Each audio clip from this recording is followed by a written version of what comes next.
प्रणाम।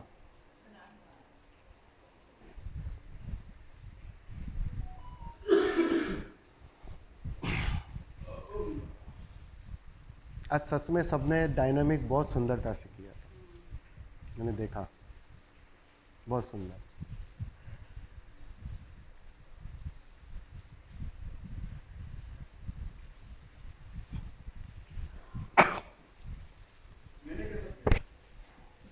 सब में आप आ गए। स्वामी जी हमारा रोग कर दे।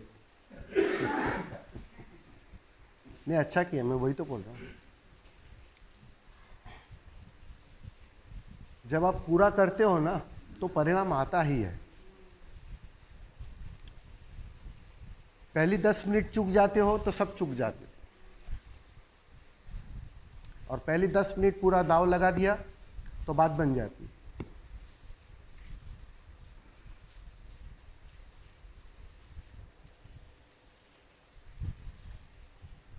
और बोलिए, कोई प्रश्न है?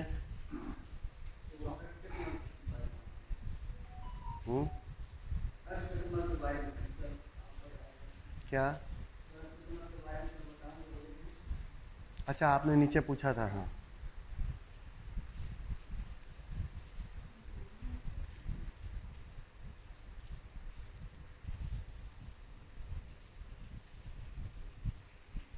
साधना या कहो यात्रा है क्या? जन्मों जन्मों से एक बीमारी को हम लेकर साथ में आ रहे हैं। ऐसा नहीं है कि ये बीमारी अब आई है। अगर वो बीमारी ना होती तो आप यहां आज होते भी ना। उसी का नाम बेहोशी है। अपने को जाना नहीं था, इसलिए बार बार लौटना पड़ रहा है, इसलिए बार बार जन्म लेना पड़ रहा है। वो बेहोशी के कारण अपना पता ना था, अपनी कोई खबर ना थी। सारा अध्यात्म, सारी साधना बस स्वयं को जानने की साधना है। जिस दिन तुम स्वयं को जान लेते हो अनुभवगत, बस बीमारी गई, फिर वापस लौटना नहीं पड़ेगा। लेकिन जब तक बीमार हो, इसलिए बीमारी तुम जन्म के साथ लेकर आए हो। पहले इस बात को साधक को ठीक से समझ लेना चाहिए। तुम स्वस्थ थे और बीमार हुए, ऐसी बात नहीं है। बीमारी थी इसलिए जन्म लिया, इसलिए यहां आए हो। अपने को कुछ और मान लिया, शरीर मान लिया तो शरीर हो गए, मन मान लिया, मन हो गए। जिस जिसके साथ तुम अपना जोड़ बनाते हो ना, उतनी ही मात्रा में स्वयं का जोड़ टूट जाता है। बेहोशी की और कोई परिभाषा नहीं है। अपना पता नहीं है और जी रहे हो, यह है बेहोशी। अपना पता चल गया, अपनी खबर मिल गई, समझ आ गई कि मैं कौन हूं, फिर जितने भी पल जियोगे वो होश होगा। वो चाहे फिर तुम नशे में रहो, उससे कोई अंतर नहीं पड़ता है। लेकिन असली बात है स्वयं का पता चलना। तो जो आप अष्टांग कमल के बारे में पूछ रहे हो ना, वही है कि जब साधना में आप आगे बढ़ते हो तो धीरे धीरे तुम्हारी चेतना खुलना शुरू हो जाती है। एक एक पंखुड़ी खुलना शुरू हो जाती है। तो वो जो पंखुड़ियां खुल रही है उसको प्रतीकात्मक रूप से बताया गया है कि कि जब तुम्हारी चेतना एक शिखर पर आती है ना, तो बिल्कुल अष्टांग कमल की तरह वो खिल जाती है। और यहां तो सहस्त्रार, हजारों पखड़ियों वाला एक सहस्त्रार वो विकसित हो जाता है। उससे तुम जुड़ जाते हो, क्योंकि वह इस अस्तित्व का हिस्सा है, वो तुम्हारे शरीर का हिस्सा नहीं है। तुम इस बात को थोड़ा समझ लेना।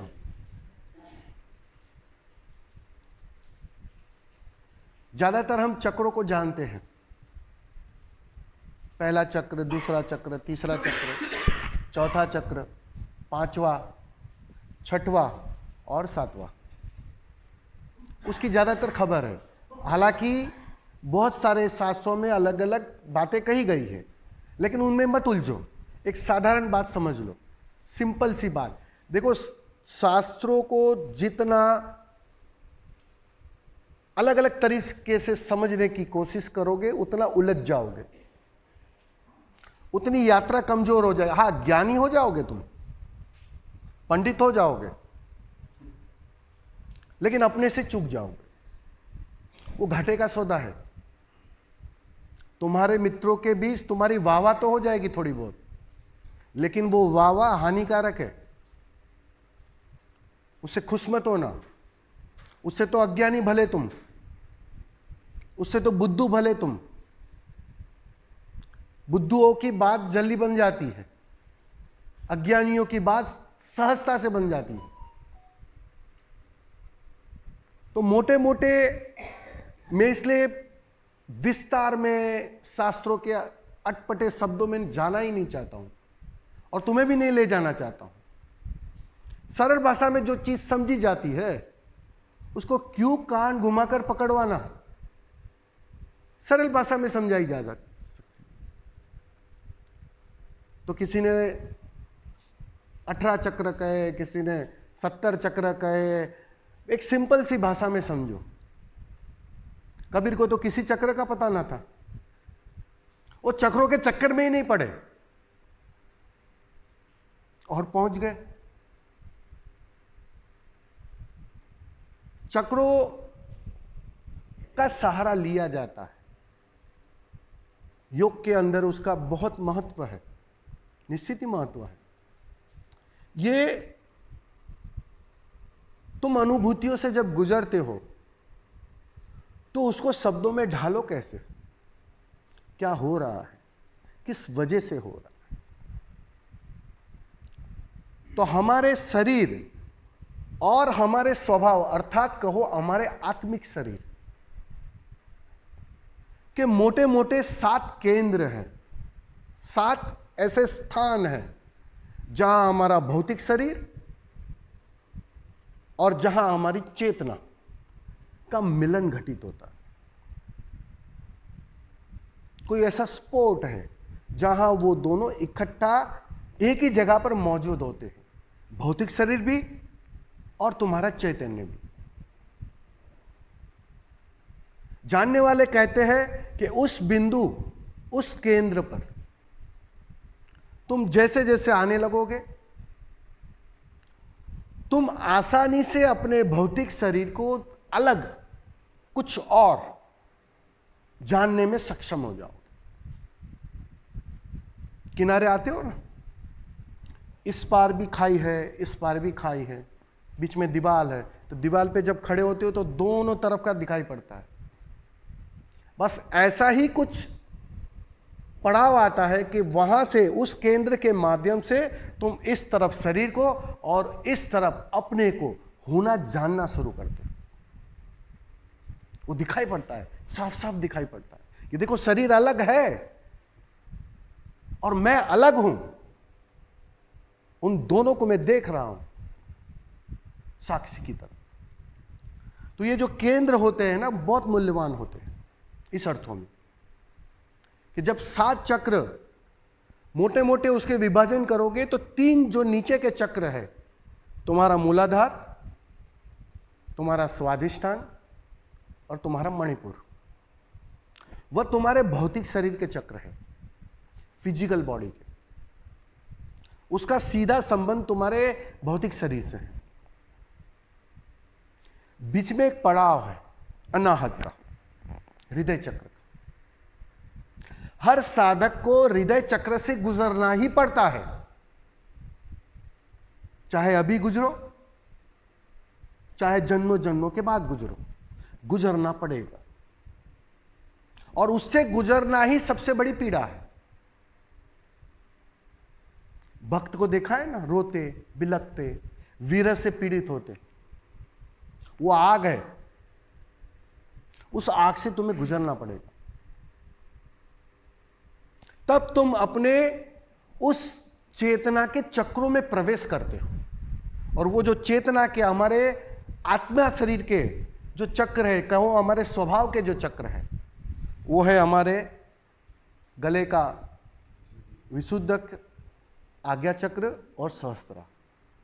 मतलब नीचे के 3 चक्र भौतिक शरीर के, ऊपर के 3 चक्र आत्मिक शरीर के जो हमारे स्वभाव के हैं, और बीच में पड़ाव है अनाहत का। तो जैसे जैसे तुम्हारी साधना गहरी होगी, ऊर्जा हर चक्रों के माध्यम से गुजरेगी, उस के वाया गुजरेगी। अब जहां जहां से गुजरेगी, सीधी सी बात है, वहां की अनुभूतियां तुम्हें होने लगेगी। हृदय चक्र पर आएगा तो रोना शुरू हो जाओगे, भाव से भर जाओगे, प्रेम फलित होने लगेगा, दिन भर रोते रहोगे। लेकिन वो रोना बहुत कल्याणकारी है, बहुत शुभ है। भाग्यशाली रो सकता है। जब वो रोता है, बिलखता है, विरह से भरता है, तड़पता है, अर्थात आग अपना काम कर रही है। सीधी सी बात है, आग अपना काम कर रही है। बहुत कुछ जलेगा, बहुत कुछ छूटेगा, टूटेगा। सारी कंडीशनिंग, जन्मों जन्मों की कंडीशनिंग कि तुम अब पार जाने के लिए तैयार हो गए। बहुत सारा कचरा जल जाएगा, भौतिक शरीर की पकड़ छूटने लगेगी, क्योंकि वहां से तो तुम गुजर कर आ गए ऊपर।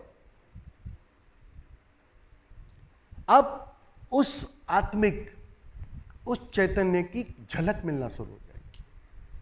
और वो बहुत प्यारे प्यारे अनुभव, बहुत मीठे मीठे अनुभव, आनंदित करने वाले अनुभव हैं। जैसे जैसे ऊपर जाएगी ऊर्जा, अनुभूति बढ़ती जाएगी। बहुत सुंदर सुंदर अनुभूति, वहां रहने का मन करेगा, वहां से जाने का दिल नहीं करेगा कि यहां से तो अब जाना ही नहीं। इतनी सुंदर सुंदर अनुभूतियां। नीचे सिवाय पीड़ा के तुमने कुछ जाना नहीं है। शरीर मतलब पीड़ा, शरीर यानी दुख। जब तक उससे जुड़े हो, जब तक भूमि से जुड़े हो, दुखी दुख है। अब तुम आकाश में उड़ान भर रहे हो, अब तुम उस सुख का भी अनुभव ले रहे हो। लेकिन वो भी सब कुछ नहीं है, उससे भी गुजरना पड़ेगा।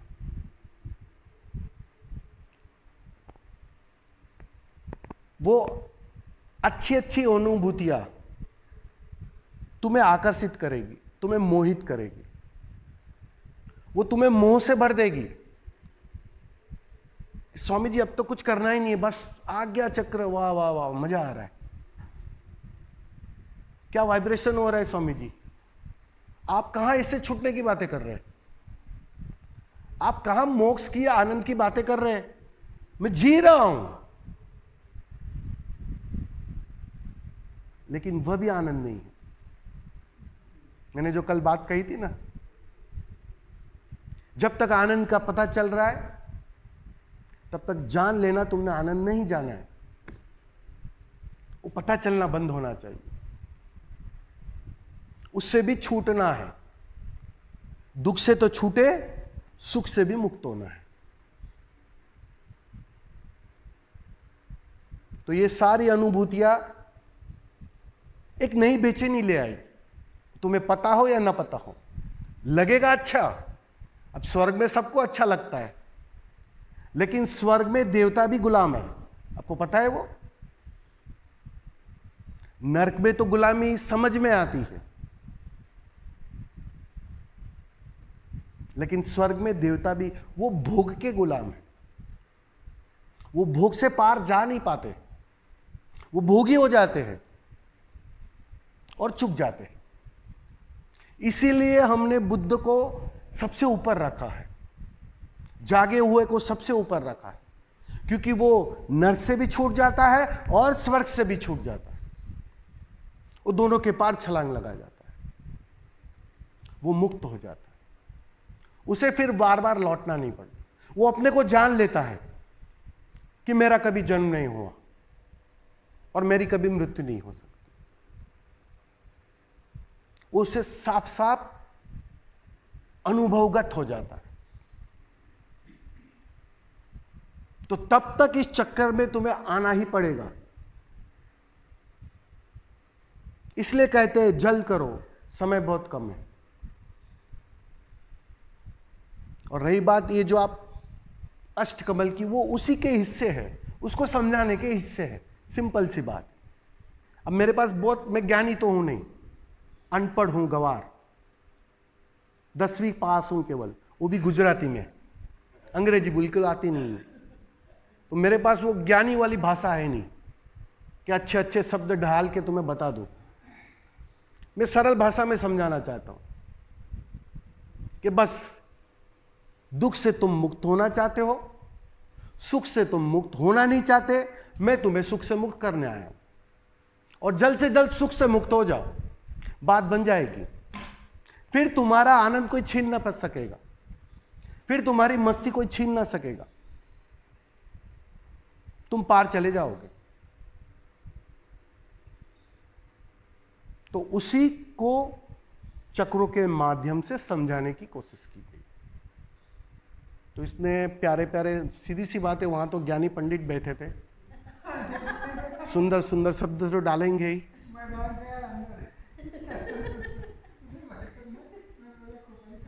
उलझो मत, मैं तो एक ही भाषा कहूंगा, शास्त्रों के सुंदर सुंदर वाक्यों में, शब्दों में उलझो मत।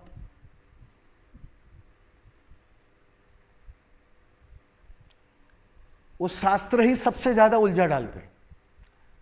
तुम लोग ऐसा समझते हो, हम लोग जनरली ऐसा ही समझते हैं कि संसार भटकाता है। संसार कभी भटकाता ही नहीं, शास्त्र भटकाते, निश्चित ही शास्त्र भटकाते।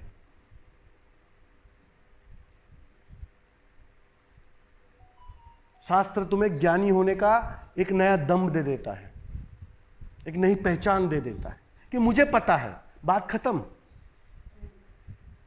अहंकार मजबूत हो गया। और सारी साधना है क्या? अहंकार को गलाने की, मिटाने की। और क्या है साधना? तुम ध्यान करते हो, क्या होता है उसमें? अहंकार बूंद बूंद कर समाप्त हो रहा है, मिट रहा है।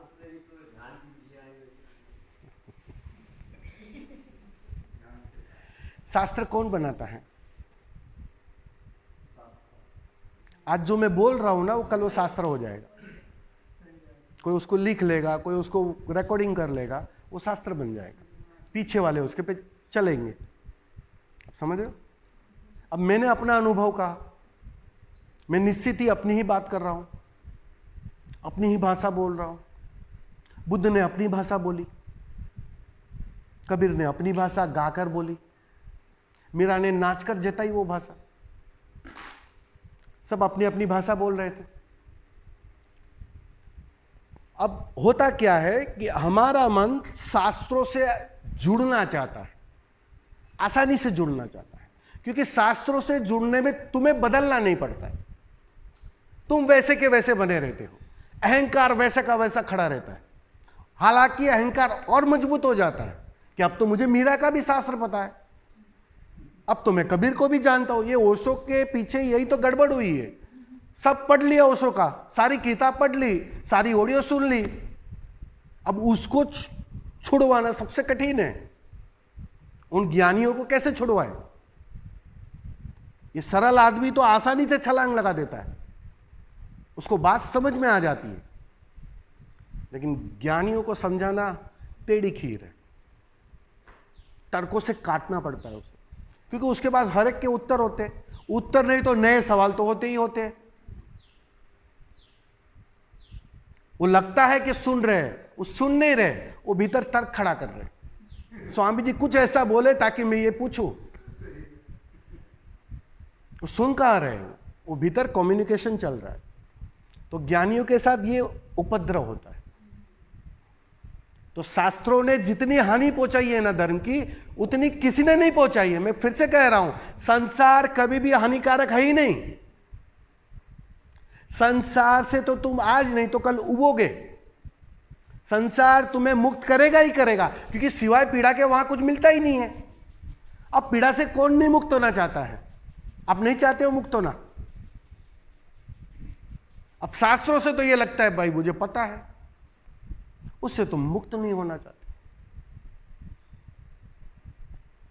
तो कहते हैं ना, सदगुरु का काम इतना अटपटा है ना, हालांकि लेता है शास्त्रों का ही सहारा, लेकिन उसी शास्त्र से तुम्हें मुक्त करवाता है।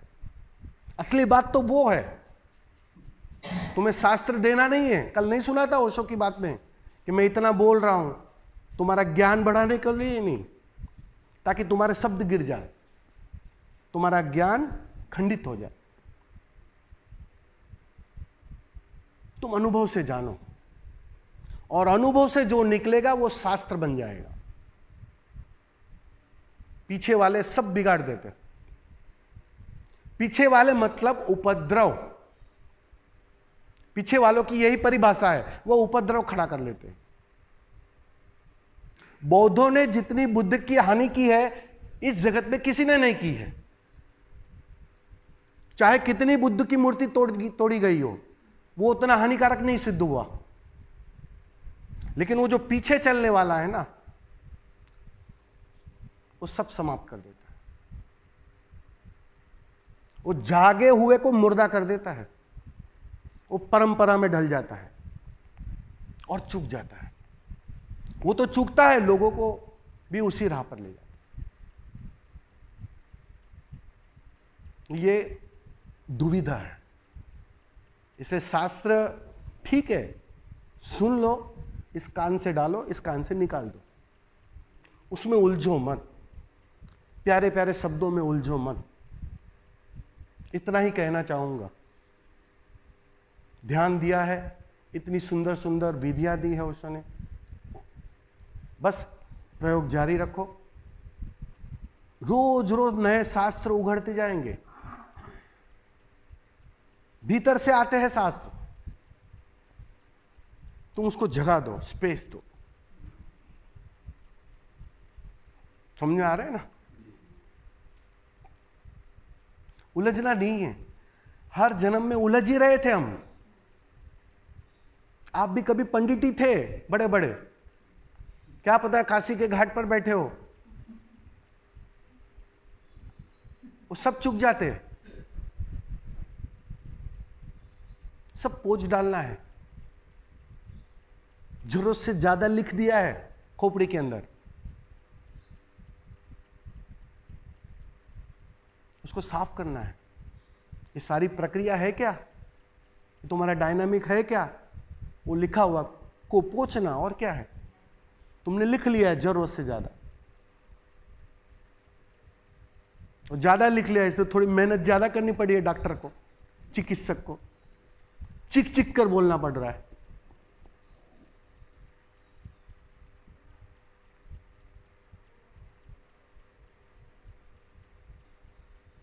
फिर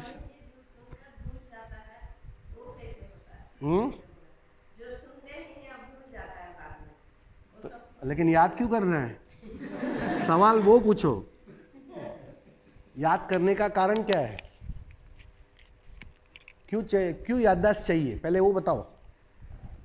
वो मूल्यवान सवाल है।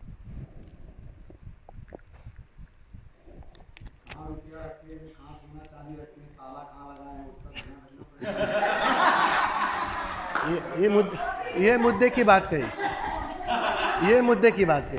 अब निश्चित ही नहीं निश्चित ही इसके लिए याददाश्त की जरूरत है, निश्चित ही जरूरत है। देखो, जब हम सिर्फ बाहर जीते हैं ना, तो निश्चित ही याददाश्त बहुत उपयोगी है। याददाश्त नहीं रहेगी तो चलेगा नहीं। लेकिन जब इस पल में जीने लगते हो, जिसका भविष्य चला गया, जिसका कोई अतीत नहीं है, जो सिर्फ वर्तमान में है, वो क्या याद रखेगा, क्यों याद रखेगा? वो सवाल है असली। क्या जरूरत है? इसलिए बहुत मजे की बात है, जैसे जैसे ध्यान गहरा होगा तुम्हारी याददाश्त कमजोर होती जाएगी।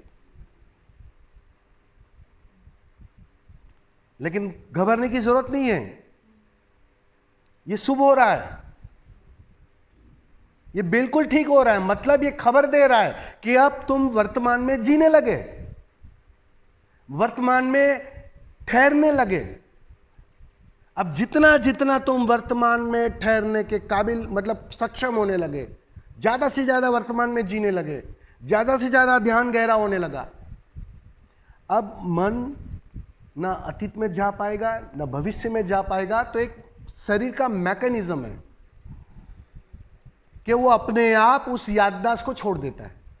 अब जरूरत क्या है? जब उसकी उपयोगिता ही नहीं करनी है, जीना है तो इस पल में पूरा जीना है, तो सीधी सी बात है, याददाश्त कम होती जाएगी। अब रही बात तुम्हारे साधारण जीवन में जो अड़चन आती है, उसके लिए तो मैं एक ही रास्ता का जो मैं भी करता हूं कभी कभी उपयोग, एक छोटी सी डायरी रख लेने की, और कुछ भी ऐसी पॉइंट हो उसमें लिख लेने की। जैसे तिजोरी की चाबी का नंबर लिख लेने का, चाबी कहां रखी है वो भी लिख लेने का। डायरी कहाँ रखी है वो मुझे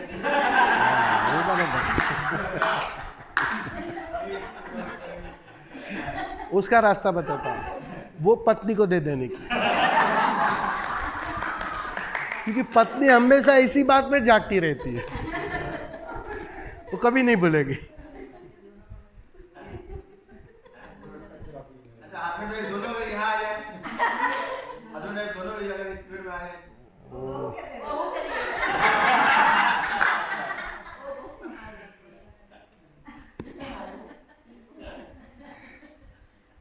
देखो हस्बैंड वाइफ दोनों यहाँ आ जाए ना, फिर थोड़ा प्रेमिका को दे देने की, फिर देखो पत्नी कैसे जाग कर डायरी की याद रखती है, वो भूल ही नहीं पाएगी। ऐसे पत्नी को याद कराना ना कठिन है थोड़ा, अगर वो गहरे ध्यानी हो गई तो। लेकिन एक काम करने का, देखो ये मेरी प्रेमिका है, मैं उसको डायरी सौंप रहा हूं, तू भी ध्यानी हो गई, मैं भी ध्यानी हो गया, हम दोनों भूल रहे हैं। अब डायरी कहाँ रखी वो दोनों भूल जाएंगे, मैं अपनी प्रेमिका को दे रहा हूं। देखो अब पत्नी भूल ही नहीं पाएगी डायरी को,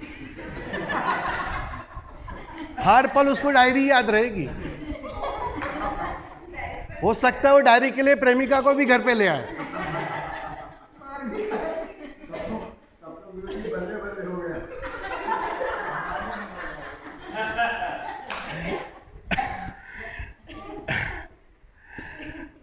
नहीं, बराबर है, याददाश्त कम होने लगती है, धीरे धीरे वो कमजोर हो जाएगी, और ठीक है, उसमें कुछ गलत नहीं, ये सभी के साथ होता है। जो भी गहराई आती जाएगी, जो वर्तमान में जीने लगेगा, उसको भविष्य और अतीत में जाने की कोई आवश्यकता नहीं पड़ेगी। तो अपने आप मन एक मैकेनिज्म से ढलता है। आपने देखा है ना, हर चीज से हम ढल जाते हैं। अभी समझो जंगल में कोई छूट गया है, रास्ता नहीं मिल रहा है, तो वो पहले 2 दिन 3 दिन आपको पीड़ा होती है, फिर चौथे दिन सब ठीक होने लगता है, मतलब सब अच्छा लगने लगता है। ऐसा नहीं है कि पहले दिन जैसी तकलीफ होती है, क्योंकि एडजस्टमेंट हो जाता है, चेतना उस हिसाब से ढल जाती, मन उस हिसाब से कार्य करने लगता है। युद्ध आएगा, यहाँ युद्ध बॉम्ब गिरते होंगे, पहले 2 दिन लगेगा युद्ध हो रहा है, युद्ध हो रहा है। अभी यूक्रेन में लोग सब्जी भी लेने जाते हैं, वहाँ बॉम्ब गिर रहे हैं, वहाँ सब्जी लेने भी जा रहे हैं। तो वो एडजस्टमेंट, मन का ये स्वभाव है, वो एडजस्ट कर लेता है निकृष्ट से निकृष्ट परिस्थिति को। तो वैसे ही जब हमारी चेतना वर्तमान में ढलने लगती है, जीने लगती है, तो उस प्रकार से वो एडजस्ट हो जाती है, फिर उसको भविष्य में जाने की जरूरत नहीं पड़ती। तो विचार भी कम हो जाते हैं।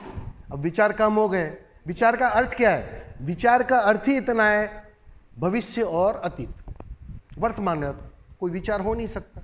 अब आप निर्विचार होने लगे, विचार कम होने लगे, तो आप अपने आप वर्तमान में आने लगे, ढलने लगे, भविष्य छूटने लगा, अतीत छूटने लगा, तो धीरे धीरे एडजस्ट होते जाता है। तो याददाश्त थोड़ी कम हो जाएगी, बात सही है आपकी, लेकिन वो दोनों एडजस्ट करने के लिए बस मैंने जो कहा, डायरी रख लो, मोबाइल में लिख लो, समझे?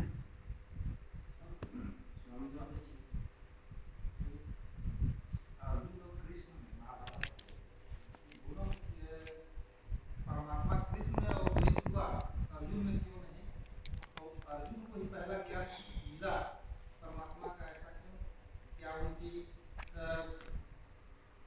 जो चक्र थी उसको एक्टिवेट कर लेवल था, इसलिए इस लेवल का चक्र एक्टिवेट है, वो इसीलिए दिखाने लेवल था।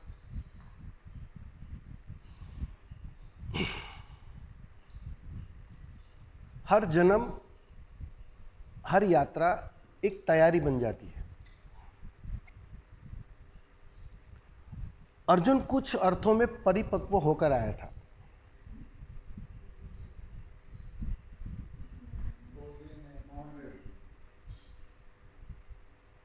कुछ अर्थों में अर्जुन परिपक्व होकर आया था,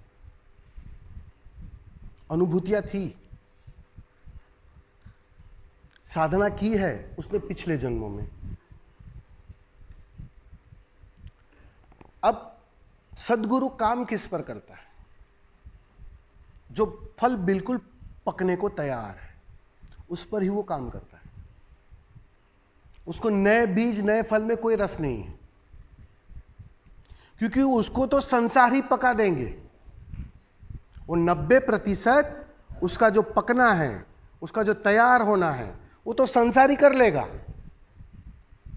संसार से तुम वही तो परिपक्वता लेकर यहां आते हो।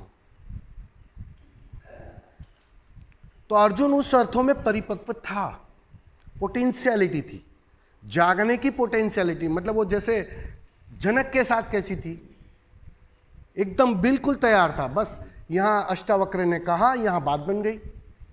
लेकिन गीता कही और बात बन जाए, ऐसी थोड़ी कठिनाई थी अर्जुन के साथ, क्योंकि वो मित्र था। अब मित्र को मित्र के प्रति झुकना बहुत कठिन है। वो उसमें परमात्मा को बहुत कठिनाई से देख पाते हैं। तुम पत्नी में देख पाते हो परमात्मा? गुरु में तो देख लेते हो। पत्नी 24 घंटा साथ में रहती, क्यों नहीं देखते हो उसमें? रोक कौन रहा है आपको? बिल्कुल सही बात है। वहां देखना कठिन है, मित्र में देखना कठिन है, जिससे गाली गलौज का संबंध हो। अब इस कृष्ण में जिसके साथ खेला हूं मैं, मेरा सखा है, मित्र है, गाली दी है उसको कभी कभी, तो उसमें ये कैसे हो सकता है? तो अर्जुन को झुकना कठिन हो रहा था, वो झुक नहीं पा रहा था, समर्पित नहीं हो पा रहा था। वो बांध टूट नहीं रहा था।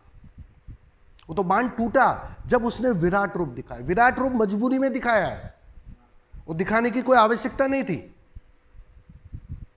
कोई ऑप्शन ना था। 18 अध्याय समझा दिए, सारे मार्ग बता दिए, योग के मार्ग बता दिए, सांख्य के मार्ग बता दिए, भक्ति के मार्ग की चर्चा कर ली। 18 अध्याय है क्या? यही तो है। सारे वेद कह दिए उस 18 अध्याय के अंदर।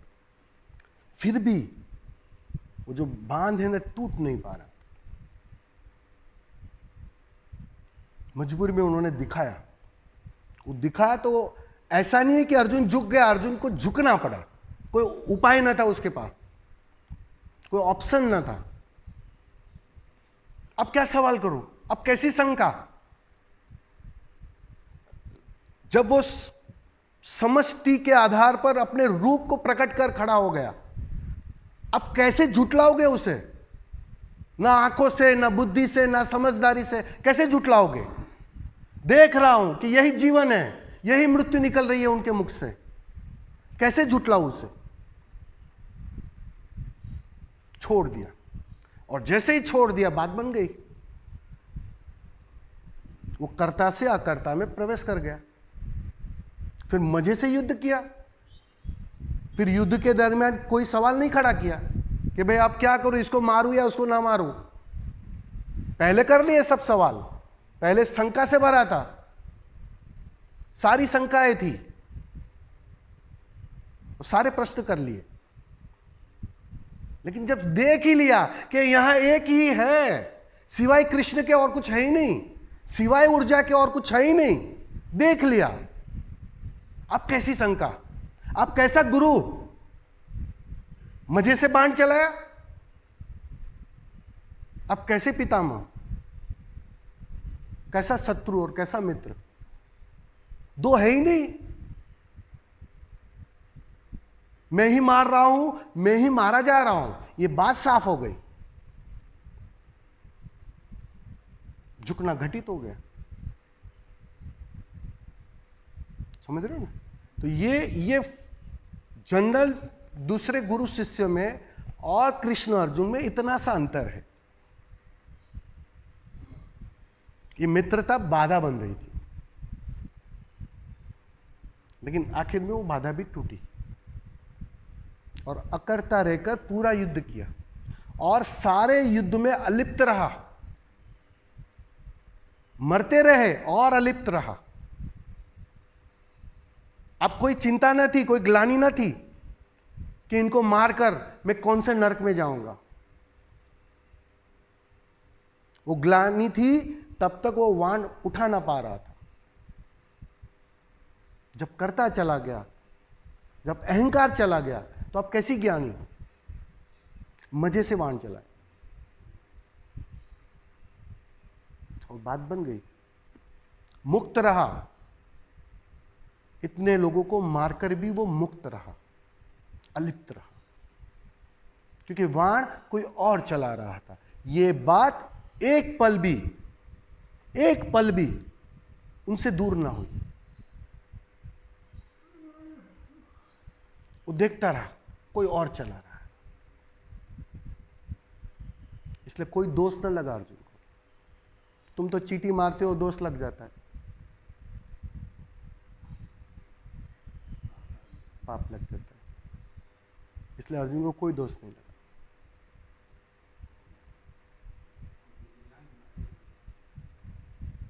क्या नहीं, ज्ञान, मैंने कहा ना, ज्ञान से क्या लेना देना है। एक समझ आ गई, एक अनुभूति खुल गई, बात साफ हो गई, दो है ही नहीं। अब जब दो नहीं है तो कौन मारता है कौन मरता है उसका सवाल ही खत्म हो गया ना। ये तो अस्तित्व ट्रांसफॉर्मेशन करती रहती है, बदलाव करती रहती है, प्रलय आते हैं चले जाते हैं।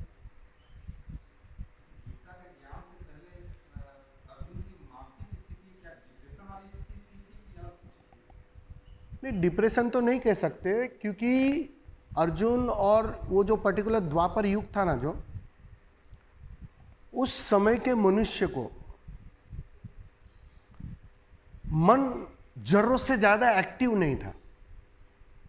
ये युगों का जो अंतर हम मोटा मोटा विभाजन जो करते हैं ना, कलयुग हम कहते हैं ना, कलयुग में थोड़ा कठिन है। वो कठिनाई का अर्थ क्या है? वो कठिनाई का अर्थ इतना ही है कि हम कलयुग में मन के इतने मोहताज हो गए हैं, मन की गुलामी इतनी घनी हो गई है कि उससे तुम्हें छूटना थोड़ा कठिन लग रहा है। उस समय लोग सहज और सरल थे, जो कहते थे वो करते थे, एक ऑथेंटिकता थी। अभी के नेता को देखो, बोलता कुछ है,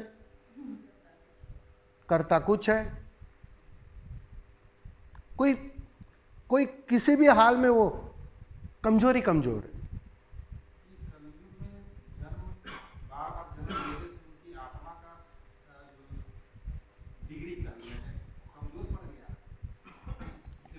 कलयुग, द्वापर युग, ये जो सारे युग बताए हैं ना 2,500 साल के, वो उसका पर्पज ही ये समझाने की कोशिश है कि जैसे जैसे तुम सिर्फ मन में जीते हो ना, ध्यान का पता नहीं है, अपनी कोई खबर नहीं है, आसपास का माहौल, सिर्फ झूठ पर चलते हो, हर जगह तुम पलटी मारते रहते हो बातों में, तो ये तुम हर तरह से कमजोर हो रहे हो। इसलिए मजे की बात देखी, जैनों के 24 तीर्थंकर क्षत्रिय थे, बुद्ध भी क्षत्रिय, कृष्ण भी क्षत्रिय। ये कोई कॉन्सिडेंस नहीं है। क्षत्रिय का अर्थ ही इतना है कि जो मन वचन काया से पावरफुल हो, वो मरने तक तैयार हो, मारने तक तैयार हो वचन के लिए। अगर वचन दे दिया है तो मैं अपना गला भी दे दूंगा। क्षत्रिय की यही तो परिभाषा है। वो बनिया नहीं है, वो हिसाब किताब नहीं कर रहा है कि अपना गला दे के फायदा क्या है आखिर में। वो बनिया नहीं है। अभी सब बनिया हो गए, बस बात इतनी है, सब चालाक हो गए, समझदार हो गए। वो फायदा और नुकसान, घाटा और उसका सौदा ही करते रहते। साहसी ही छलांग लगा सकता है, साहसी ही गला दे सकता है। इसलिए ये जो घटना घटी है कि सारे क्षत्रिय निकले, वो एक समझने वाली बात है कि जैसे तुम्हारी चेतना क्षत्रियों के अर्थों में एक झूठ होगी ना, तो बात आसानी से बन जाएगी। वो क्षत्रियता के पार ही छलांग है। इसलिए कई बार ओशो ने कहा है कि यहां बनियों का काम नहीं है, ये साहसियों का काम है। दाव पूरा लगाना पड़ेगा, वो पालेगा। अब दाव कौन पूरा लगा सकता है? जो जीवन मरण के लिए तैयार हो, वही दाव लगा सकता है। तो ठीक है, शास्त्रों ने उसको क्षत्रिय बनिया उसमें तोड़ दिया था, युग में तोड़ दिया था। मोटा मोटा जो विभाजन किया है ना उन्होंने, वो इस अर्थों में समझाने के लिए कि कलयुग मतलब भारी, कठिन, मन ज्यादा हावी है, मन ज्यादा मालिक है। तो वहां तुम्हें डेफिनेटली अपने को जानने के लिए थोड़ी जद्दोजहद ज्यादा करनी पड़ेगी। द्वापर युग में या उसके पहले युग में, सतयुग में आसानी से बात, यहां अष्टावक्र बोलता है और जनक मुक्त हो जाता है। उतनी सहजता, उतनी सरलता, उतनी परिपक्वता थी, तो बात वहां आसान थी। कलयुग में वो कठिन हो जाए। समझे?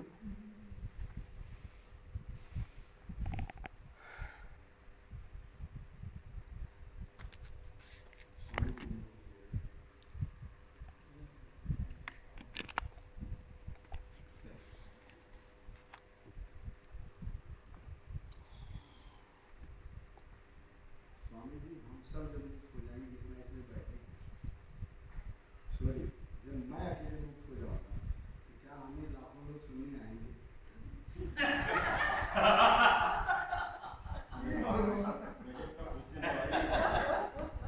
क्या सुनाना क्या है? अभी सुना दो।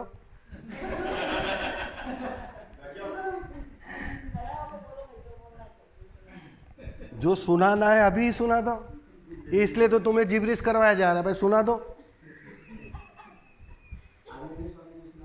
लाखों लोगों में तब सुनाऊंगा। सक्रिय ध्यान के बाद सुना दी।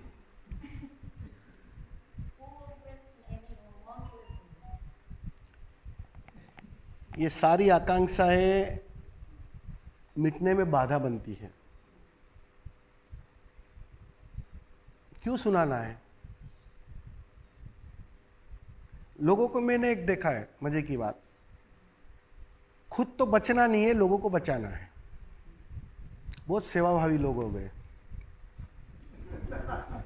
अब उससे तो कुछ हो ही नहीं सकता, उसका तो कुछ हो नहीं सकता। सेवा ही करनी है उसको केवल। हाँ, वही ना। नहीं, किसी पंडित ने बोल दिया भाई सेवा करोगे तो मेवा मिलेगा, तो वो सेवा भी मेवा के लिए कर रहे हैं। आज सब लोग चाहते हैं सरदार भगत सिंह आजाद पैदा हो, लेकिन मेरे घर से नहीं, मेरे घर से मंत्री और विधायक पैदा। आजाद दूसरे घर। बराबर है ना। अब भगत सिंह को पैदा करोगे तो फांसी मिलेगी, मंत्री को पैदा करोगे तो गाड़ियां मिलेगी, मेवा मिलेगा, अच्छे बंगले मिलेंगे। तो वही चाहेंगे ना। देखो, ये मन वचन का की कमजोरी।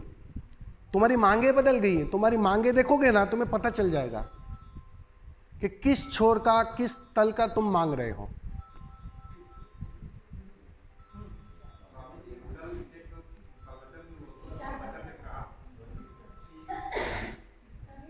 गुरु में 3 गुरु होते हैं, ब्रह्मा विष्णु महेश्वर। तो क्या गुरु ने हमको, उन्होंने हमें खोज कर के हम बुलाया है कि हम कोई और बात है?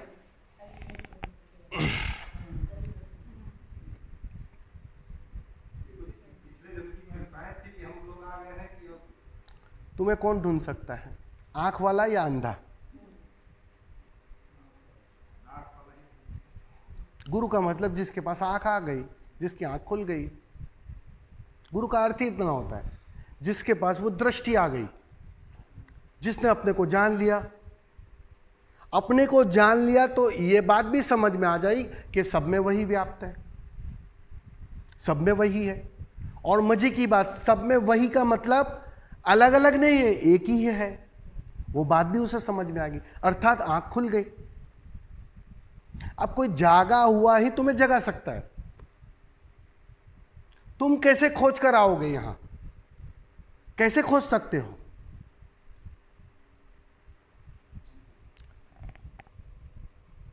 तुम्हारी पुकार सुन लेता है। मैंने कल ये बात बताई थी, तुम्हारी पुकार अस्तित्व भांप लेता है। जिस दिन तुम वास्तव में स्वयं की खोज के लिए तड़पते हो, बेचैन होते हो, मरने मारने तक तैयार हो जाते हो, वास्तव में क्षत्रिय हो जाते हो, अगर सीधी भाषा में कहूं तो। अस्तित्व का एक नियम है,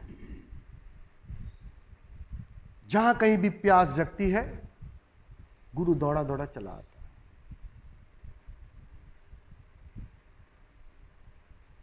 तुम्हें लगता होगा कि तुम यहां चलकर आए हो, लेकिन तुम्हें अपने घर से यहां तक आने के लिए जो सारी व्यवस्था है ना, वो अस्तित्व तैयार करता है, वो गुरु तैयार करता है, वरना तुम आ ही नहीं पाते। पत्नी कुछ काम दे देती, आ पाते यहां? गुरु को नाराज कर सकते हो, पत्नी को नहीं। बड़ा जोखम है वो। कुछ भी छोटी सी बात, ऑफिस से फोन आ जाता, नहीं आ पाते। सारी चीजें कैसे सेट हो गई? टिकट भी मिल गई, रिजर्वेशन पक्का भी हो गया। अब रिजर्वेशन भी कैंसिल हो जाता है ना, तो आदमी कभी कभी ठीक है जाने दो, अभी दूसरी शिविर में चले जाएंगे, होता है ना। तो ये सब सेट कैसे हो रहा है?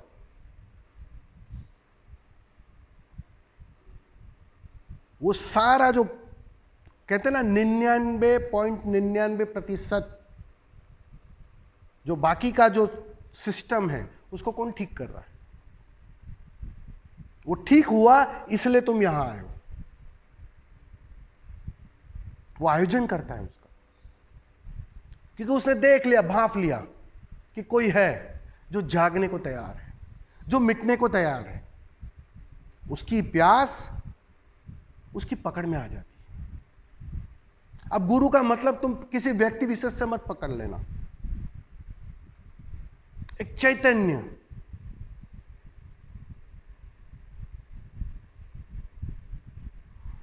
रजनीश के शरीर से भी वही गुरु बह रहा था, बुद्ध के शरीर से भी वही गुरु बह रहा था, कबीर के शरीर से भी वही गा रहा था। उसकी मैं बात कर रहा हूं, क्योंकि वे तो सब बांसुरी है। गुरु का अर्थ ही इतना है कि वो बिल्कुल बांसुरी हो गया, खाली हो गया, बांस की पोंगरी हो गया। सुर कोई और छेड़ रहा है, उसको निमित्त कोई और बना रहा है। मैं उस गुरु की बात कर रहा हूं, वरना तुम वापस शरीरों में उलझोगे, कुछ ना कुछ समझ लोगे कि स्वामी जी आपने इनका बोला था, इनका नहीं बोला था।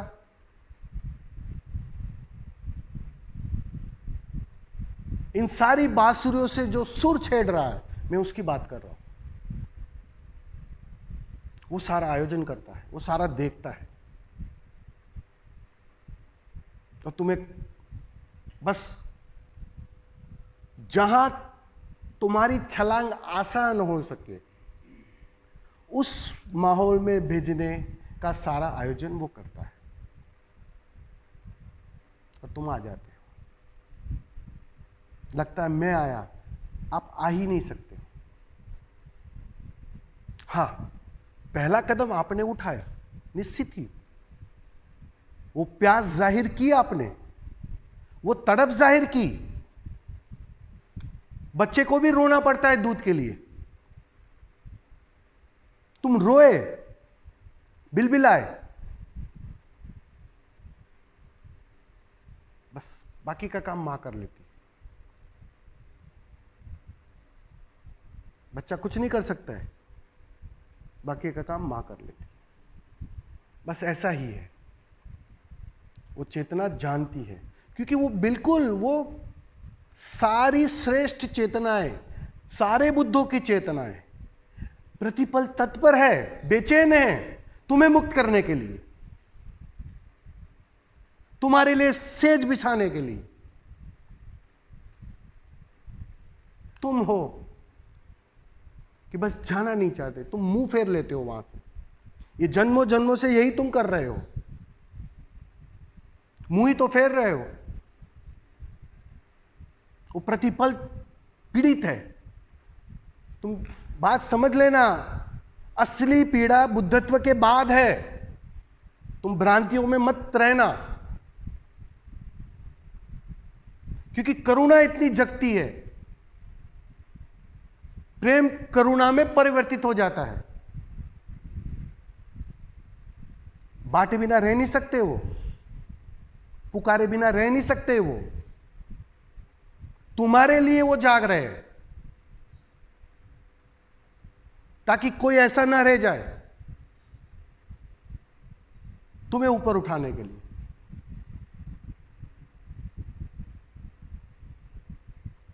तो जिस दिन मिलेगा ना, उस दिन इस बेचैनी का पता चलेगा कि भाई ये तो असली मुसीबत तो अब शुरू हुई।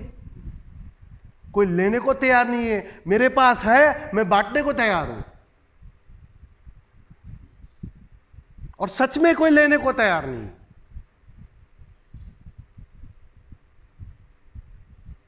मेरे पास अतिरिक्त है और व्यय जा रहा है। मजे की बात तो ये, पानी बह ही रहा है, व्यय जा रहा है, व्यर्थ जा रहा है।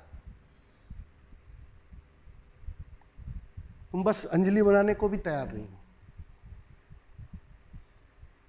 पीने तक तैयार नहीं, झुकने तक तैयार नहीं। सोचो उनकी पीड़ा, सोचो जरा। तुम्हारे पास तो नहीं है, तो तुम्हें वो पीड़ा नहीं है कि देना है किसको। करुणा है ही नहीं अभी। जिस दिन करुणा फूटेगी, क्या करोगे तुम? यहां सब नंगे फकीर हो और मेरे पास धन हो और मैं देना चाहता हूं, और ये नंगे फकीर बोले नहीं भाई मुझे नहीं चाहिए। सोचो जरा, उस धनी की हालत सोचो। जरूरत से ज्यादा है, बांटना चाहता हूं, कोई लेने को तैयार नहीं। वो ज्यादा पीड़ित होता है तुम्हारे लिए, वो अपने लिए नहीं। उसको कोई बांटने का पागलपन नहीं है, लेकिन वो जैसे स्तन भराते हैं ना स्त्रियों के, मां के, कैसी बेचैनी हो जाती है, उसको खाली करने पड़ते हैं। बस ऐसी अवस्था आ जाती है। वो पल भी आएगा, तब तुम देखोगे क्या फर्क है, क्या काम है, क्या प्रेम है और क्या करुणा है। वही ऊर्जा जो सिर्फ काम के अर्थों में जानती थी, अब प्रेम के अर्थों में जानने लगी है, और एक दिन वह करुणा के अर्थों में जानने आई। वही ऊर्जा, क्योंकि वो एक ही है और कुछ है ही नहीं। वो बात समझ में आ गई।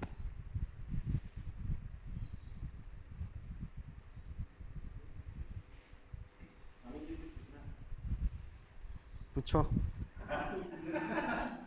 क्योंकि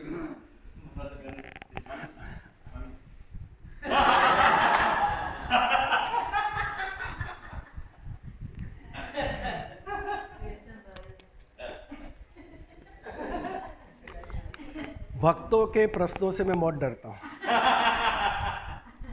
ज्ञानियों के प्रश्नों के उत्तर होते हैं, भक्तों का कोई उत्तर नहीं होता है।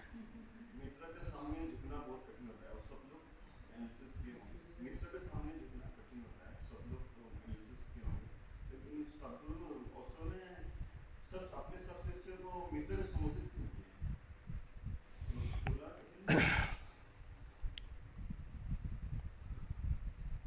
शुरुआत तो बुद्ध ने की थी।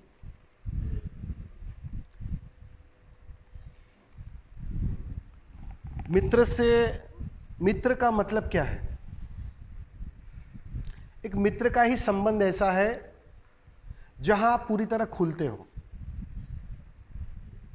कुछ ऐसी बातें हैं जो ना आप अपनी पत्नी से शेयर करते हो, ना अपने घर वालों से शेयर करते हो, ना भाई से, ना बहन से, लेकिन मित्र को निश्चित ही बताते हो।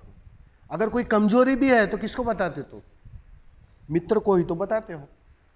ये रामचरितमानस में गोस्वामी तुलसीदास ने लिखा है, दो मित्र दुख होए भिखारी, विनय विलोकन पातक भारी, और निज दुख गिरि सम रज कर याना, मित्र के दुख रज मेरु समाना। ये मित्र की बताया कि जो अपने दुख को चाहे पहाड़ के बराबर हो छोटा समझे, लेकिन अपने मित्र के छोटे से दुख को भी बहुत बड़ा समझे और मित्र के किसी भी काम में सदैव सहयोगी रहे, वो समझे। ऐसा वो स्वामी जी का कहना है। मैं उस मित्र की बात नहीं कर रहा हूं।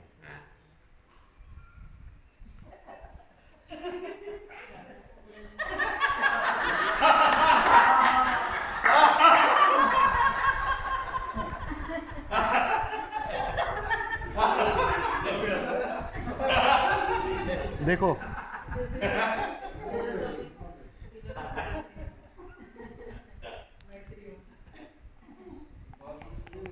दूसरों के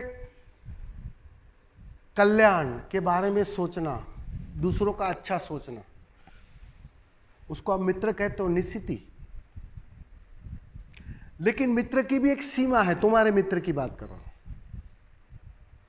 क्योंकि वह स्वयं को तो जान नहीं रहा है, वो अभी तक शरीर में ही है, शरीर को ही जान रहा है। वो शरीर से सहायता पहुंचा देगा, तुम उसको मित्र समझ लेते हो। लेकिन सारे जानने वालों ने, सारे बुद्धों ने किसी और मित्र की बात कही है, जो तुम्हारी चेतना की फिक्र करे, जो तुम्हारे स्वभाव की फिक्र करे, जो तुम्हारी फिक्र करे। वास्तव में वो भरत की फिक्र नहीं करेगा, इस बात को समझो। उसको भरत की फिक्र ही नहीं है, क्योंकि वो जानता है ये भरत, रमेश, फलाना डिकना, कितने रोल में आ गए, उससे क्या फर्क पड़ता है। अगली बार तुम किसी और रोल में आ जाओगे। तो उसको भरत की बिल्कुल फिक्र नहीं है। इसलिए गुरु कभी कभी कठोर लगेगा कि वो एक अर्थों में सहायता नहीं कर रहा है, और निश्चित ही नहीं करेगा वो। देखो, एक उदाहरण से समझो।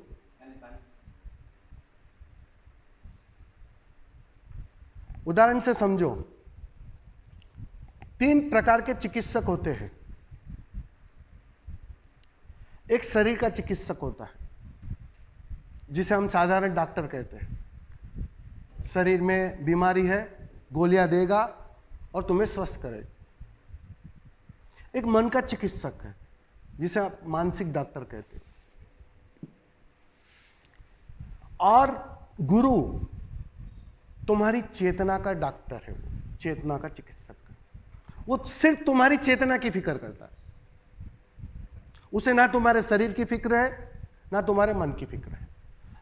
तो जिस मित्र की तुम बात कर रहे हो ना, कृष्ण ने जो अर्जुन को कहा, या बुद्ध ने जो कहा था कि मैं मैत्रेय के रूप में आऊंगा, वो मित्र का अर्थ ही इतना है कि जिसे तुम्हारे शरीर की कोई फिक्र नहीं है, लेकिन वो कैसे कर तुम इन जन्म मरण के चक्कर से मुक्त हो जाओ।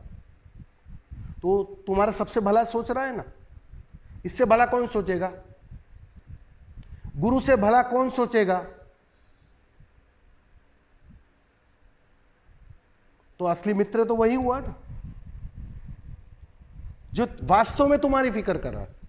भरत की नहीं, अभी भी समझ लेना इस बात को, उसको भरत की कोई फिक्र नहीं है, लेकिन तुम्हारी फिक्र कर रहा है कि कैसे कर ये चेतना इस पिंजरे से मुक्त हो जाए जन्म मरण के। इसलिए उसको मित्र की उपमा दी है, गुरु को मित्र कहा कि मैं तुम्हारा मित्र हूं, सखा हूं, तुम मेरे से मित्रता रखना ताकि खुलकर मुझसे बात कर सको, मेरे सामने खुल सको, नग्न हो सको, ताकि मैं तुम्हें उस पार ले जाऊं। गुरु के सामने भी तुम बातें छिपाओगे ना तो बात नहीं बनेगी।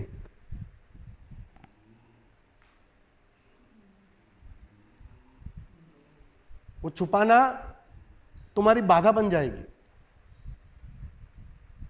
वहां छुपाना नहीं है, नग्न होना है, गुरु के सामने पूर्ण नग्न होना है, हर तल पर नग्न होना है, ताकि वह तुम्हारा ऑपरेशन कर सके, तुम पर काम कर सके। इसलिए मित्र की उपमा दी है कि मित्र की तरह नग्न हो जाना, खुल जाना, जो भी है, जो भी विकार है भीतर, उसको बेझिझक से खोल देना, जो भी भाव है उसे खोल देना, ताकि उस पर काम हो सके। इसलिए मित्र की उपमा दी। समझ में आ रहा है ना? मित्रता रखनी पड़ेगी गुरु से, औपचारिकता नहीं चाहिए, मित्रता चाहिए। और मित्रता का मतलब ये नहीं कि जाके एक लाफा मार दो, तुम तो अपने मित्र को मारते हो। खुलना है बस, कहने का मतलब इतना ही कि वहां जो भी अंदर है, जो भी गलत है, सही है, उसको खोल दो, ताकि आगे की यात्रा आसान हो जाए। और वो सिर्फ तुम्हारी मुक्ति की फिक्र करता है। तुम धनी हो जाओ, उसको कोई फिक्र नहीं है, तुम कंगाल हो जाओगे चलेगा। तुम 10 साल कम जियोगे, उसको कोई फिक्र नहीं है, क्योंकि उसको मालूम है 10 साल कम जिएगा तो नया शरीर और जल्द मिल जाएगा। तो उसको तो वो भी फिक्र नहीं है कि तुम ज्यादा जी रहे हो, स्वस्थ जी रहे हो, कम धन से जी रहे हो, वो सब फिक्र नहीं है उसकी। तुम्हारी चेतना कैसे कर इस चक्कर से बाहर आ जाए, मुक्त हो जाए, उसको उसकी फिक्र है। उस मित्र की बात है। समझना? मुझे मित्र बनाना है कि नहीं बनाना है? स्वामी जी कभी कभी बोलते हैं कि एक बेवकूफ दोस्त से समझदार दुश्मन अच्छा होता है। मतलब क्या होता है, कभी कभी दोस्त जो है वो अच्छा चाहते हुए भी गलत, मतलब तुम समझदार नहीं, गलत। मुझे ऐसे आड़े टेढ़े सवाल मत करो, क्योंकि मैं तो कहता हूं मित्र से ज्यादा शत्रु तुम्हारा परम मित्र है। मैं हमेशा कहता हूं, थोड़ी मेरी बात उल्टी लगेगी आपको, लेकिन तुम्हारे जीवन में जो कुछ भी ऊंचाइयां आई है उसके लिए तुम्हारा शत्रु जिम्मेदार है, तुम्हारा मित्र नहीं। मित्र तो अहंकार को पोषित करेगा, और शत्रु करता क्या है? अहंकार को काटता है। तो कौन मित्र हुआ तुम्हारा? जो गुरु नहीं कर सकता वो शत्रु कर देता है, तुम्हें अहंकार के तल पर चकनाचूर कर देता है। बिल्कुल, होश भी बढ़ता है, होश की एक साधना हो जाती है। इसलिए अभी अगली बार मित्र मत ढूंढना, कोई नए नए शत्रु बनाते रहना।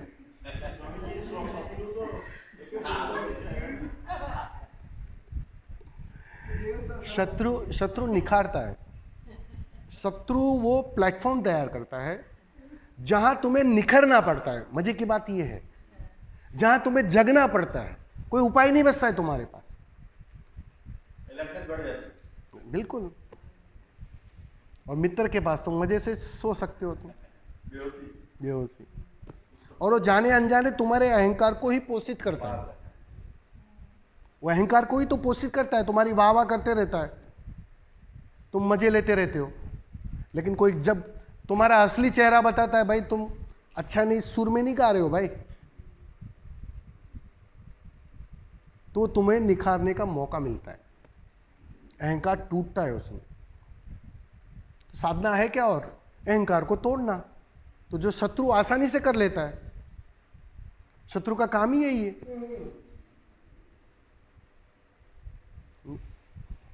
चलो भाई बहुत हो गया आज, आज बस इतना ही।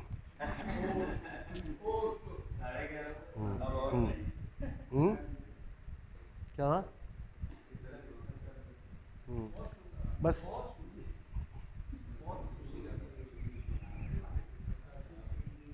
एक 15 मिनट का ब्रेक ले लेंगे, वॉशरूम वगैरह फ्रेश होके आ जाइए, फिर एक ध्यान करते हैं अच्छा सा, ठीक है? आइए 15 मिनट में सब लोग आ जाए ऊपर, ताकि शुरू कर सकें हम।